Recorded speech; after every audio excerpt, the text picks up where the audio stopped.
Les amis, ça y est, c'est parti. Premier épisode en solo de cette saison 2. Très heureux de vous retrouver aujourd'hui. Pour une petite anecdote, c'est la deuxième fois que je regarde cet épisode pour la simple et bonne raison que hier, j'ai commencé à record, j'ai record une 15-vingtaine de minutes. Et en fait, je me trouvais pas bon du tout. Du coup, j'ai arrêté et j'ai repris aujourd'hui avec plus d'énergie, plus d'envie. Donc, je suis très heureux de vous retrouver aujourd'hui. J'espère que vous êtes en pleine forme. Aujourd'hui, on va parler d'un sujet qui est particulier, qui est la réalisation des rêves. Alors, je sais que comme ça peut faire un peu genre hippie, yo-yo, etc. C'est pas du tout le sujet. Le sujet aujourd'hui, c'est justement de prendre le contre-pied de ça et de vous donner une méthode rationnelle, objective, pragmatique de comment est-ce qu'on fait pour atteindre un objectif étape après étape. Comment est-ce qu'on fait pour réaliser un rêve, un objectif, c'est un peu équivalent pour moi. Et on va en reparler justement. Ça va être tout le sujet de cet épisode qui va durer, je pense, une trentaine de minutes, peut-être une vingtaine de minutes aujourd'hui. Et voilà, l'idée, c'est que vous l'avez compris dès cette saison 2, d'avoir des épisodes solo qui sont efficaces. On va directement à l'éducation et je pense que ça va vous plaire. On aura un deuxième format qui est plutôt un peu en mode flowcast, en mode journal de bord, et c'est pas le format d'aujourd'hui. Le format d'aujourd'hui, c'est vraiment d'aller sur l'éducation. Je suis très heureux de vous retrouver aujourd'hui. J'espère que vous avez kiffé l'épisode de la semaine dernière qui était avec mon frère, où on a inversé les rôles. Si vous l'avez pas encore écouté, je vous recommande fortement d'aller l'écouter parce que vous allez apprendre plein de choses sur moi et probablement vous marrer. C'était un épisode que j'ai particulièrement pris plaisir à enregistrer, comme vous pouvez vous en douter. En tout cas, aujourd'hui, mes petites beautés, je suis très heureux d'attaquer sur le sujet de comment réaliser ses rêves. C'est parti. Alors, le sujet de la réalisation des rêves, c'est un peu fumeux, évidemment. Ça peut faire un peu hippie, comme j'ai dit juste avant. L'objectif de cet épisode, c'est vraiment de vous donner une méthode pragmatique, donc vraiment une méthode. Et donc, l'objectif, ça va être donc de définir plusieurs choses qui font que on va encourager ou non la réussite d'un rêve de manière vraiment pragmatique, opérationnelle, fonctionnelle. D'accord. Cette méthode, elle s'appuie notamment sur l'épisode que j'ai réalisé avec Maxime Barbier, puisque c'était un peu son sujet. Je vous renvoie à l'épisode que j'ai ressorti sur la chaîne YouTube la semaine dernière de mémoire. Vous allez voir sur le YouTube, là, il y a des vidéos qui vont sortir quasiment tous les 2 jours. Donc, on a essayé vraiment d'enclencher à vitesse supérieure sur cette plateforme-là. Je suis persuadé que c'est un bon vecteur pour le développement de ce podcast. Et donc, si vous n'avez pas encore écouté l'épisode avec Maxime Barbier, qui a cofondé Minute Buzz, Vertical Station et puis récemment Time Left, je vous encourage vraiment à aller écouter. C'est un épisode qui est très cool. On a parlé de plein de choses, notamment de psychédéliques, de drogue, etc. C'est très marrant d'évoquer ces sujets sur des thématiques de performance et de dynamique de performance, puisqu'on parle de performance dans le système. Et justement, je vais en profiter avant de commencer l'épisode pour me réintroduire, puisque j'imagine qu'il y a des petits nouveaux qui nous ont rejoints. Je m'appelle Pierre-Emmanuel. J'ai évolué dans les 10 dernières années dans des environnements de haute performance, de haute croissance. Et l'objectif de système, c'est de décortiquer les systèmes des top performers, de comprendre ce qui fait leur réussite pour pouvoir la répliquer. Donc, l'objectif de système, c'est de parler de performance et de psychologie avec une approche basée sur la science. Allez, les petites merguez, on est parti du coup. Je vous laisse prendre vos carnets et puis on va attaquer directement avec le constat de base. Le constat de base, il est très simple. On a environ 4000 semaines à vivre sur Terre. Alors, quand je parle de 4000 semaines, je fais référence au livre justement qui est éponyme, qui s'appelle donc 4000 semaines, que je vous recommande fortement. Il est très simple, il se lit très vite, on a pour 3-4 heures, quelque chose comme ça. Il est très cool. Pourquoi? Parce qu'en fait, il met en lumière le fait qu'on a 4000 semaines actives à vivre sur cette planète, en partant du constat que on va vivre à peu près jusqu'à 85 ans, peut-être plus, peut-être moins, mais voilà, en moyenne 85 ans, où on a 20 premières années de notre vie qui sont en fait où on n'est pas autonome, on va dire, où c'est pas les meilleurs pour nous, puisque elles sont très cool, c'est l'enfance, etc. Mais pour autant, on ne peut pas faire ce qu'on veut, quoi. Et puis les 20 dernières années de notre vie, où entre 65 et 85, on n'est plus au top du top niveau de notre forme. Bon, alors il y en a certains parmi vous, peut-être qui ont 65 ans, 70 ans, j'en sais rien, et qui sont en pleine forme, et tant mieux. Mais pour autant, c'est pas les années normalement où on est le plus en forme. Donc, le constat, c'est de se dire, j'ai 4000 semaines à capitaliser, sur lesquelles je peux capitaliser et prendre appui, faire des trucs de ouf. Et ben en fait, il faut les rentabiliser. Et en fait, il y a 2 façons de voir ce truc-là. Soit c'est hyper déprimant et on se dit: «Putain, c'est horrible, j'ai 4000 semaines à vivre, 4000 cafés à boire en terrasse, ensoleillé un samedi matin, à Paris, 4000 lundis moroses à reprendre le travail» et cetera. Soit on peut le voir d'une autre manière et se dire: «OK, j'ai pris conscience de ce truc-là et en fait, si je fais, je sais pas, peut-être pas 4000 mais en tout cas, on va dire 40 pour, un par an, 40 trucs de ouf, donc un truc de ouf tous les ans, et ben, en fait, ma vie, elle va être radicalement différente. Donc je pense que la première étape, c'est de prendre conscience que notre vie, elle est pas illimitée. Notre condition de finitude, en fait, c'est ce qui fait la beauté de la vie humaine. Et donc, en fait, à partir de ce moment-là, là, on va se dire: «C'est quoi le plan d'action qu'on a envie de mettre en place? Qu'est-ce qu'on a envie de faire, en fait, comment on a envie d'utiliser ce temps qu'on a à disposition, quoi?» Et en fait, ce qui est trop triste, c'est que la plupart des gens, passent à côté de leur vie ne prennent pas ça en considération, font du métro boulot dodo, font leur 9h-17h un peu de manière mécanique, sans trop réfléchir à ce qu'ils ont vraiment envie de faire au fond d'eux. Ils parlent au futur, ils se disent: «Je ferai, un jour j'aurai ça, un jour je vais monter ma boîte».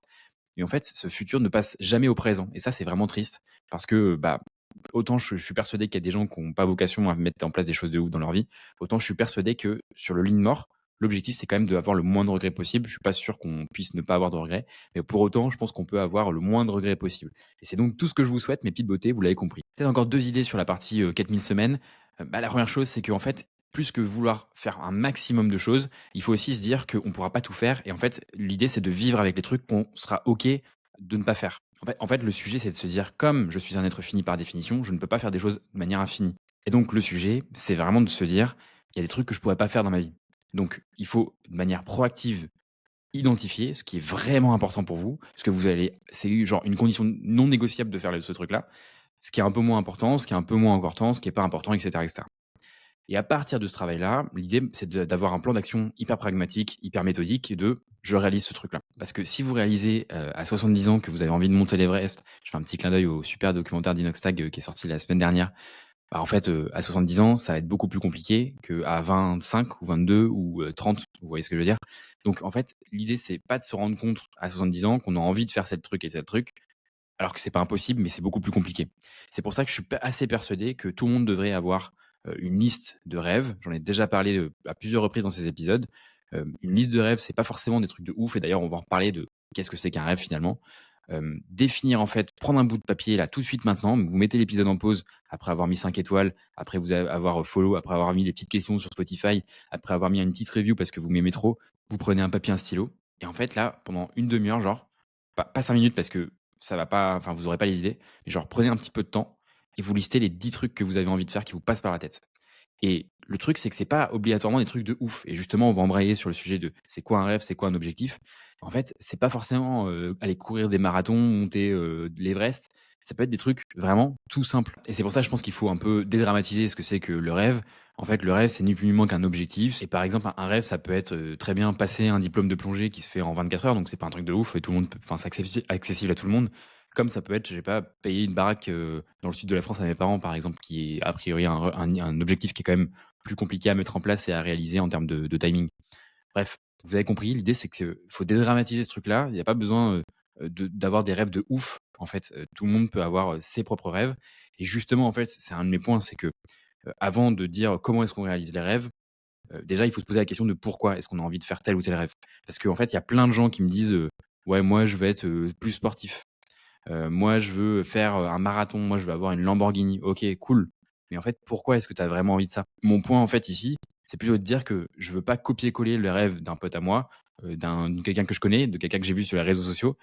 Parce que peut-être que ce truc-là n'a absolument pas rendu heureux la personne sur les réseaux sociaux et puis, en plus de ça, peut-être que c'est pas votre truc, en fait et je suis assez persuadé que, généralement, les objectifs demandent quand même un certain niveau de motivation, de discipline, d'abnégation, tu vois? De concentration et donc, si c'est pas votre rêve à vous, si c'est pas votre voie à vous, ça va être hyper compliqué quand ça sera difficile parce qu'il y aura des moments où, vous aurez la flemme quoi, concrètement et moi j'ai un objectif sportif en ce moment, je vais en parler dans le carnet de bord, dans quelques épisodes.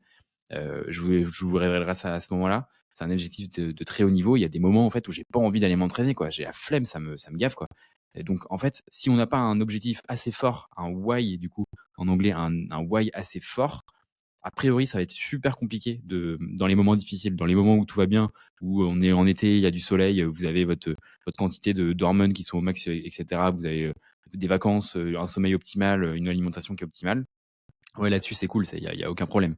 Par contre, quand il commence à faire froid, que vous avez pas envie de sortir, notamment au Canada évidemment, que c'est l'hiver qui fait nuit tout le temps et cetera et que le niveau hormonal, c'est compliqué et ben, en fait, c'est à ce moment-là où il faut avoir une raison hyper forte qui, vous donne envie, en fait, de continuer à bosser sur ces objectifs-là, malgré, les résistances de la vie, du quotidien. Là où j'ai envie de vous challenger, mes petits potes, c'est quand vous définissez et que vous avez listé vos 10 rêves, se demander à chaque fois: «Pourquoi?»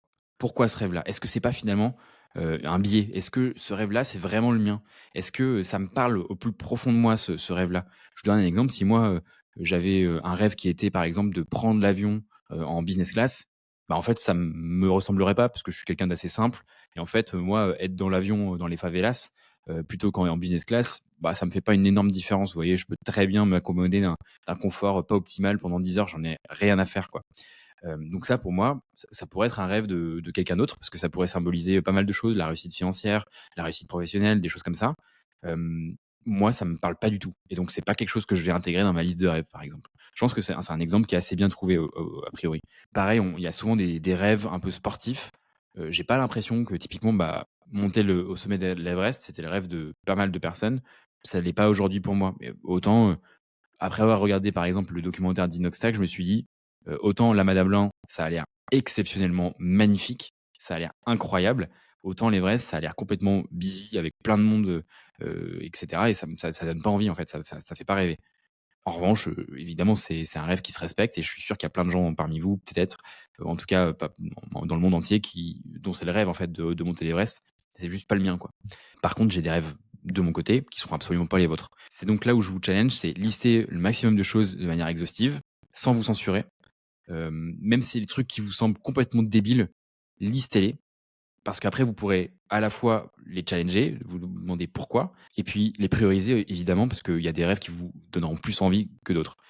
En fait, le problème, c'est que si vous le laissez juste dans un coin de votre tête et que vous ne faites pas l'effort de lister les choses, eh ben, en fait, ça va juste rester dans un coin de votre tête et puis l'an prochain, on va se redire la même chose. Puis dans 2 ans, on va se redire la même chose. Et c'est vrai que le sujet du marathon, par exemple, c'était un de mes rêves. Alors, je sais pas, le rêve a toujours une connotation positive, mais c'était un de mes objectifs, du coup, je dirais. Je me suis dit, putain, ça serait incroyable de pouvoir courir un marathon. C'est plutôt ça que je lui disais. Et je savais qu'au fond de ma tête, je me disais, un jour, je le ferai. Mais en fait, tant qu'on ne met pas en place quelque chose, tant qu'on ne le liste pas, tant qu'on ne l'a pas écrit sous les yeux, tant qu'on n'a pas pris un stylo ou en tout cas quelque chose pour écrire activement et mis en place un plan d'action avec une deadline, etc., et on va en reparler, ben en fait, ce truc-là, il reste juste, il se reporte d'année en année. Et c'est exactement ça qu'on veut éviter parce que en fait, sinon, vous allez juste bah, rien faire en fait. Et vous le savez, mes petites beautés, moi, ce que je veux, c'est que vous soyez heureux, c'est qu'on avance vers les objectifs et qu'on soit performant, en tout cas efficace, vers bah, la réussite de votre vie, ni plus ni moins. Et puis, si je peux participer à ça, bah, trop cool. Alors maintenant que je vous ai bien sensibilisé sur le pourquoi c'est important et c'est même capital de définir vos rêves et le pourquoi c'est important de challenger le pourquoi ce rêve-ci et pas un autre parce que copier-coller, etc. On a déjà parlé. Mais en fait, je vais directement aller sur la méthodologie de travail et comment est-ce qu'on fait pour pragmatiquement les réaliser, tout simplement. Et pour ça, du coup, je vais définir 3 choses qu'on voit tout le temps sur les personnes avec qui j'échange sur le sujet des rêves. Le premier point, c'est qu'ils sont pas mesurables. Et ça, c'est un vrai gros problème parce que, comme vous le savez, bah, si on mesure pas, on peut pas mettre en place des choses pour progresser parce que par définition, on ne sait pas où on en est en fait. On ne sait pas se mesurer par rapport à la moyenne, par rapport à la population, par rapport à un avancement. Donc, le premier point, bah, ça va être de rendre mesurables les rêves. Qu'est-ce que ça veut dire rendre mesurables les rêves? Je vous donne un exemple. Quand j'échange avec des gens, ils me disent je veux être plus sportif. OK, mais ça veut dire quoi être plus sportif? Être plus sportif, c'est hyper relatif par rapport, bah, à des personnes, en fait. C'est pas objectivement défini avec des critères durs, des hard criteria on pourrait dire en anglais. Et du coup, être plus sportif pour quelqu'un, ça sera, pas assez pour quelqu'un d'autre et inversement.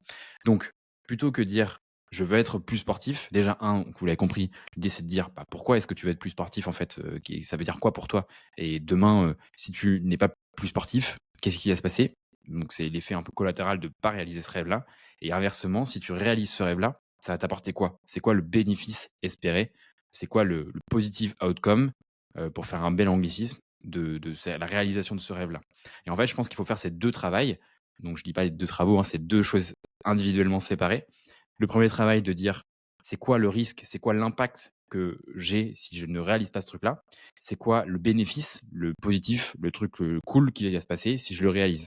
Et en fait, en ayant ces 2 visions-là, différentes, ben, ça permet de rendre beaucoup plus robuste le rêve qu'on veut ou l'objectif qu'on est en train de réaliser. La deuxième chose, du coup, c'est de définir un point A et un point B. Aujourd'hui, je m'entraîne 0 fois par semaine. C'est quoi le point B? Ça veut dire quoi être plus sportif? Bah, en fait, être plus sportif, c'est être capable de courir un marathon en 4 heures. Je vous dis n'importe quoi, ou en 6 heures, mettons. Je vais prendre 4 heures parce que ça fait 10 km/h plus ou moins, donc c'est un peu facile, pragmatique. Donc, si je me dis que, en fait, pour moi, être plus sportif, c'est courir un marathon en 4 heures, et ben, en fait, ça rend directement la chose plus tangible. Ça va être en fait, on a un point A, aujourd'hui, je suis pas capable de courir un marathon. Le point B, c'est réalisation, 4 heures, 42 km, 195. Donc là, déjà, on a une définition de ce qu'on a en tête en termes de plus sportif. il faut pousser le curseur un petit peu plus loin si vous voulez le rendre mesurable et activable. Qu'est-ce qu'il faut rajouter là-dedans? En fait, il faut rajouter une dinde temporelle. Exemple, je veux courir le marathon de Paris en 2025 en moins de 4 heures. Et c'est exactement comme ça que vous allez avoir un objectif qui est délimité dans le temps et mesurable. Et c'est la première caractéristique la plus importante. Cet objectif-là, il va être capital à définir parce que, évidemment, vous allez comprendre que on n'a pas la même implication si j'ai envie de courir le marathon de Paris en 6 heures ou si j'ai envie de courir le marathon de Paris en 2h50. En termes de décomposition d'une semaine type d'entraînement, en termes d'engagement, d'optimisation de la performance, de donne alimentaire, de optimisation du sommeil, par exemple, etc., etc. Ça n'a absolument rien à voir, vous l'avez compris. Et donc, l'idée, c'est que plus on va être capable de définir en amont cet objectif de manière précise, à la fois sur quoi et à la fois sur quand, et bah, plus en fait on va être capable de dérouler un plan d'action à partir de ce premier truc-là. Pour reprendre un exemple très commun et que vous avez vu récemment, Inoxtag, il a délimité dans le temps puisqu'il a dit que je voulais faire la montée de l'Everest dans 1 an. Alors en fait, en prenant un point A qui est quelqu'un qui est déconditionné, en tout cas qui n'est pas sportif a priori, et le point B, c'est l'ascension de l'Everest, la plus haute montagne du monde, dans 1 an. En fait, le plan d'action qui en découle pour arriver du point A au point B est drastiquement différent que s'il avait dit bah, c'est dans 5 ans. Vous l'avez compris. Et donc, forcément, ça va demander une optimisation, un agencement qui est radicalement différent. Exemple, il a dû passer de 4 vidéos par mois à 2 vidéos par mois. Il a dû aligner un peu toutes les parties prenantes de sa vie, arrêter de vivre chez ses parents, mettre en place, s'entourer d'un préparateur physique, s'entourer de quelqu'un qui est spécialiste sur la montagne, avoir des rythmes d'entraînement qui sont accordés par rapport à cet objectif qui est, assez drastique. Bref, vous avez compris l'idée. En fait, plus on va définir cet objectif-là de manière précise et plus en fait, on va savoir à quoi va ressembler notre vie pour les prochaines, semaines, prochains mois, prochaines années. Le piège de ça, il est double. Si on pousse le curseur un peu trop loin sur la partie, mesurer, tracking, metrics, donc les chiffres et cetera, il y a 2 choses sur lesquelles on peut tomber. La première chose, c'est, d'avoir une mesure pour la mesure, c'est-à-dire qu'on va juste récupérer les chiffres, récolter les chiffres et sans en faire grand chose. Deuxième chose, on peut devenir complètement contrôle fric. C'est notamment ce qui peut se passer, par exemple, à force de mesurer trop les calories, par exemple. Ça peut déclencher, par exemple, chez certaines personnes, des comportements type troubles du comportement alimentaire. Et ça, c'est à diagnostiquer médicalement, etc. On en a déjà parlé dans quelques épisodes d'ailleurs, sur lesquels je vous renvoie. C'était notamment les erreurs que j'ai pu faire. Et si je devais tout reprendre à zéro sur la partie sportive, je crois que c'est dans cet épisode-là où j'en ai parlé. Le deuxième point, c'est que en fait, si on est trop focus sur les chiffres, et sur la méthode et sur, les métriques, bah, en fait, on va enlever aussi une donne de plaisir et donc l'objectif, c'est quand même de réaliser des objectifs, des rêves et donc c'est fortement corrélé à du plaisir, du bonheur. J'utilise plaisir et bonheur un peu de manière équivalente dans ce cas-là, même si c'est pas tout à fait la même chose et d'ailleurs, c'est un sujet qui est intéressant et dont je serais très heureux de pouvoir reparler si ça vous chauffe. Mais grosso modo, plus on va être focus sur, les métriques, plus moins on va avoir de plaisir et donc là, l'idée, c'est de trouver encore une fois le bon équilibre. C'est comme je l'ai dit tout le temps, c'est la dose qui fait le poison. Donc si je résume ce premier point, vous avez maintenant la connaissance de comment est-ce qu'on doit définir un objectif, un rêve. Il doit être mesurable et délimité dans le temps. C'est la base de la base. Et encore une fois, je fais une petite pause dans cet épisode puisque je sais que vous n'avez rien fait et du coup, je vous invite à vous abonner sur la chaîne YouTube si vous me regardez. Coupez, mettez en pause la vidéo sur mon écran d'ordinateur ou mettez en pause le podcast si vous m'écoutez sur Deezer, Spotify ou quoi que ce soit. Apple Podcast, n'importe où. De toute façon, on est partout. Et du coup, prenez un stylo, prenez une page blanche, écrivez vos 10 rêves. Il y a 2 choses que je peux vous rajouter là-dessus et c'est un peu des sucreries que je vous donne au fur et à mesure de l'épisode. C'est le premier truc, une liste de rêves, ça évolue, en fait et c'est les rêves que j'ai mis il y a 10 ans, ils ont rien à voir avec aujourd'hui. Mais peu importe, en fait, c'est pas grave. L'idée, c'est pas que ça soit non flexible, c'est justement de les faire évoluer au fur et à mesure du temps. Puis il y a des moments où il y a peut-être dans quelques années, vous regarderez votre liste de rêves, vous direz: «Mais waouh, c'était nul». C'est pas grave, en fait. L'idée, c'est d'avoir quelque chose, un truc de travail de base et en fait, ce truc-là, vous allez le faire évoluer au fur et à mesure du temps. Et le deuxième point, c'est faites-le maintenant. Attendez pas de le faire dans 10 minutes. Faites-le maintenant, là, tout de suite. Mettez en pause, là. Mettez en pause. Qu'est-ce que vous avez d'autre à faire? De toute façon, vous êtes en train de m'écouter. Peut-être que vous êtes en train de conduire et que vous êtes en train de m'insulter. Dans tous les cas, vous trouverez toutes les ressources dans les notes de l'épisode, dans la description de l'épisode. Et pour autant, faites une pause. Appuyez sur la pédale de frein. Vous ouvrez l'application Notes de votre téléphone. Puis vous prenez les 10 trucs, 10 premiers trucs qui vous passent par la tête. Peut-être c'est 15, peut-être c'est 20. Faites-le maintenant, là. Vous savez pourquoi? Parce qu'en fait, la vie, elle passe tellement vite et si, en fait, vous avez un truc où vous avez envie de monter une boîte ou quoi que ce soit, mais même des trucs de merde, des tout petits trucs, des fois, ça peut être vraiment bidon, les rêves. En fait, si vous attendez trop, la vie, elle va passer et vous allez vous réveiller, vous aurez 80 balais et ça sera trop tard, en fait et ça, c'est le pire truc qui peut arriver, c'est se dire: «OK, en fait, j'aurais pu mieux faire». Vous arrivez à 80 balais et vous dites: «OK, en fait, si j'avais su». Mais quel pire sentiment vous pouvez avoir, sur terre, quoi, c'est terrible. Donc les petits potes, faites-moi confiance, faites confiance à tonton PE. Vous mettez en pause là et puis vous prenez les 10 livres de rêve et si vous êtes chaud, vous m'en envoyez un de toute la liste. Envoyez-moi-en un en MP, sur Instagram, TikTok ou n'importe quoi, LinkedIn, Dieu sait quoi. Vous en prenez un et vous me l'envoyez et on le fait ensemble. Pourquoi pas? Et pourquoi pas après tout? Donc voilà, faites ça, vous listez vos rêves, vous les définissez de manière mesurable et délimitée dans le temps. Et on passe au deuxième point d'attention. Le deuxième point d'attention, c'est que vos rêves, ils sont trop gros. J'en ai déjà parlé pas mal de fois depuis le début de l'épisode. Les rêves, ils sont trop gros. C'est en fait, par exemple, quand je parle à quelqu'un, il va me dire: «Ouais, mais je veux faire un Ironman». En fait, poteau, aujourd'hui, t'es pas en train enfin, tu sais même pas courir un 10 kilomètres. Même 5, c'est un peu difficile pour toi, donc peut-être commence, en fait, par faire le tour du pâté de maison.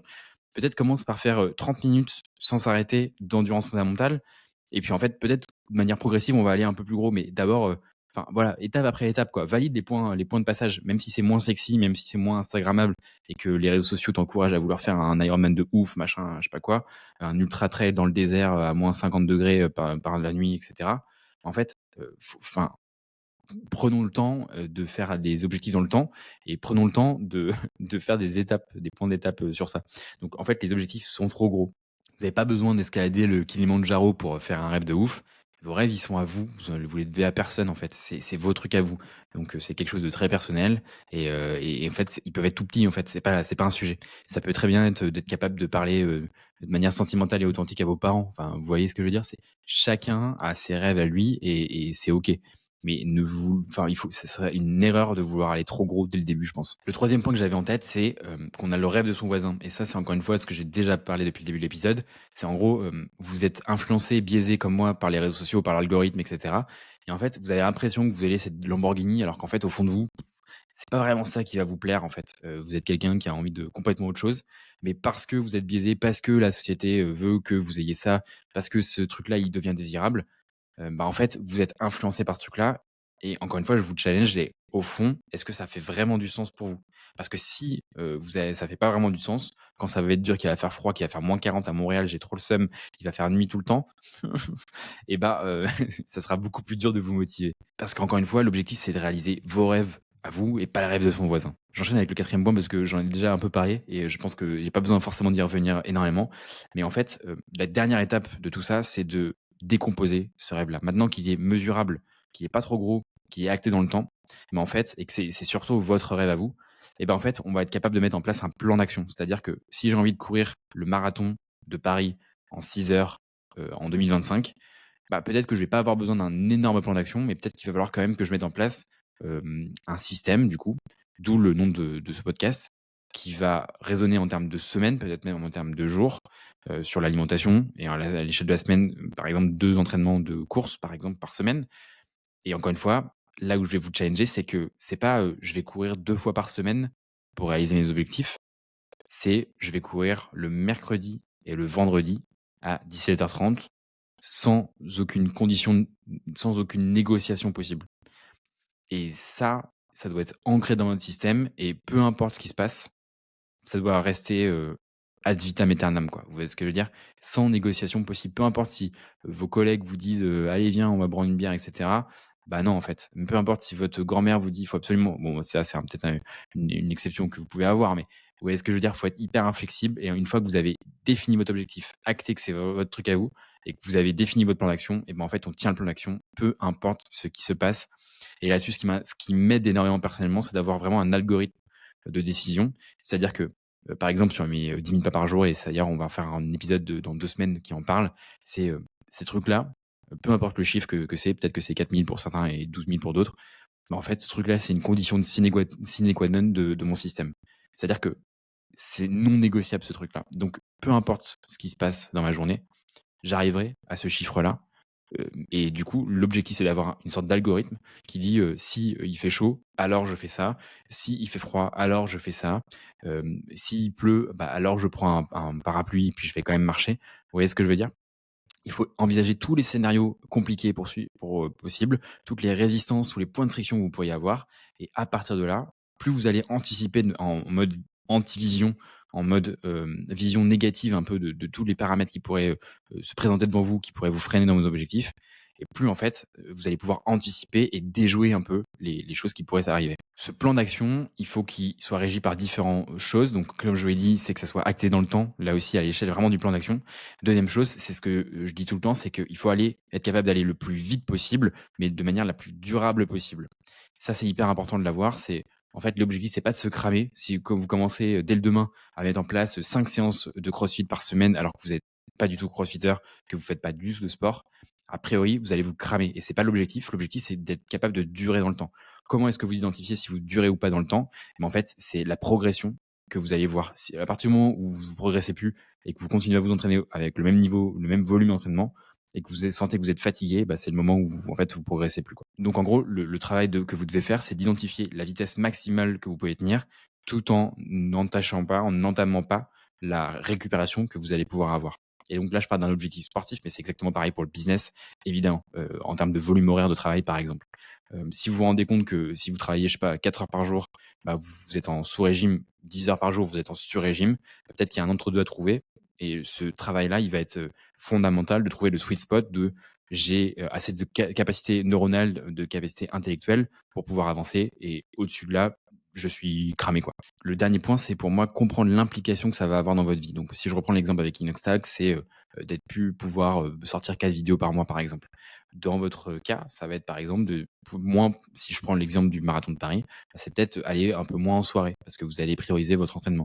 Peut-être que si vous montez votre boîte, que vous développez votre activité de freelance et que vous avez envie d'atteindre le palier symbolique des 10 000 € par mois, par exemple, bah, peut-être que vous allez devoir, je sais pas, aller plus déjeuner avec des clients ou peut-être moins sortir la semaine ou peut-être, enfin voilà, vous avez des exemples comme ça. En fait, l'idée, c'est encore une fois, plus votre objectif va être costaud en termes de taille, plus ça va avoir des implications fortes dans votre vie.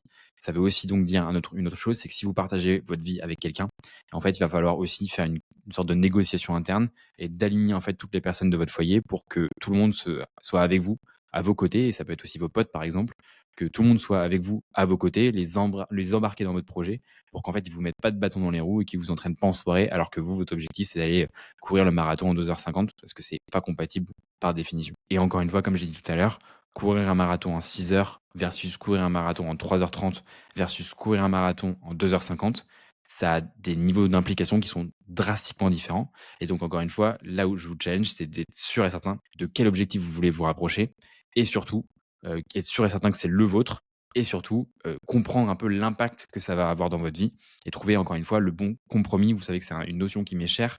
Trouver le bon compromis qui est, pour vous. Exemple, qui est très clair sur le sujet de la diète, dont j'ai déjà parlé et je vous renvoie à l'épisode sur le meilleur système de diète de votre vie. C'était une masterclass que j'ai fait il y a quelques mois et qui a été très, très bien reçue avec, un des épisodes avec le plus d'écoute. C'est en gros, c'est quoi le compromis que vous êtes prêt à faire? Je veux une body composition à 12% de masse grasse. C'est pas la même chose que 7% de masse grasse et les implications dans un cas et dans l'autre vont être radicalement différentes. Cet objectif-là, il va faire découler un plan d'action. Exemple, 7% de masse grasse, je vais devoir manger tant de calories par jour, tant de protéines par jour, et cetera, et cetera. Et donc, les paramètres de votre système, je vais devoir marcher tant de pas par jour. Donc, les paramètres de votre système vont être différents de ceux qui vont découler d'une conséquence de 12% de body fat. Donc, qu'est-ce que vous voulez vraiment, vous, au fond de vous? Est-ce que vous voulez une composition à 12% qui vous permet, par exemple, d'intégrer, je sais pas, une nourriture un peu plaisir, genre des glaces, et cetera, tous les jours? Ou est-ce que vous voulez vraiment une composition à 7%, donc pour les hommes, hein, je parle depuis tout à l'heure, 7% de body fat qui est, je pense, un taux calories, enfin un montant de calories qui est quand même drastiquement inférieur et donc qui est plus compliqué, on va dire, c'est pas impossible, mais plus compliqué d'intégrer en grande quantité de la junk food, par exemple. Encore une fois, c'est qu'une question de compromis et c'est à vous de définir en fonction de vos croyances et vos envies personnelles, de manière encore une fois, j'insiste sur le mot personnel, bah, en fait, de ce que vous voulez vraiment au fond de vous. Bon, je crois que c'est tout mes petits potes. Je suis très heureux de vous avoir fait ces premiers épisodes de un peu capsule du coup sur, ce nouveau format. Encore une fois, je vous invite à me suivre sur mes réseaux sociaux. Posez-moi des questions sur la partie, Spotify. Moi, c'est très cool, de pouvoir vous répondre en direct. J'ai beaucoup de messages aussi dernièrement depuis la rentrée, donc c'est cool et encore une fois, je réponds à tous les messages en MP sur Instagram notamment, c'est là où je suis le plus actif, aussi sur LinkedIn où je suis plus actif donc c'est toujours un plaisir de pouvoir vous parler. Si je peux vous demander, je sais qu'il y a beaucoup de personnes qui écoutent ce podcast qui n'ont pas encore mis de notation, pas encore mis des étoiles et pas mis de reviews. Donc évidemment, si vous avez 5 secondes, 5, 10 minutes même, quelque chose comme ça, eh ben, évidemment, ça m'aide énormément à avoir des nouveaux invités qui sont de plus en plus stylés. Sur les prochaines semaines, je vous spoile pas, mais encore une fois, vous allez avoir des très très beaux invités. Même si je sais que parmi vous, la plupart, vous préférez les épisodes solo. Donc j'espère que ça va toujours vous intéresser autant. Dans 2 semaines, on parle de la marche et pourquoi c'est un banger de marcher tous les jours. Et je vous explique tout, quand, comment, pourquoi. Vous allez trop kiffer. C'est un épisode qui m'a demandé pas mal de taf, mais d'un autre côté que ça fait longtemps que j'avais envie de sortir, donc je suis très content de pouvoir le sortir. J'espère que cet épisode sur les objectifs et la réalisation des objectifs vous a apporté de la valeur. J'ai hâte d'avoir vos feedbacks, donc envoyez-moi des messages si c'était nul. Au contraire, envoyez-moi des messages si ça vous a apporté de la valeur et ça vous a débloqué. Et encore une fois, je vous refais du pied. Envoyez-moi un de vos objectifs que vous avez définis tout de suite maintenant. Prenez un carnet, listez les 10 trucs que vous avez envie de faire. Ça va changer dans les années qui viennent, mais c'est pas grave, c'est pas le sujet. Ce qu'il faut, c'est commencer à prendre l'action. Et encore une fois, comme je dis toujours, le plus compliqué, c'est pas d'aller courir, c'est de mettre les chaussures pour aller courir.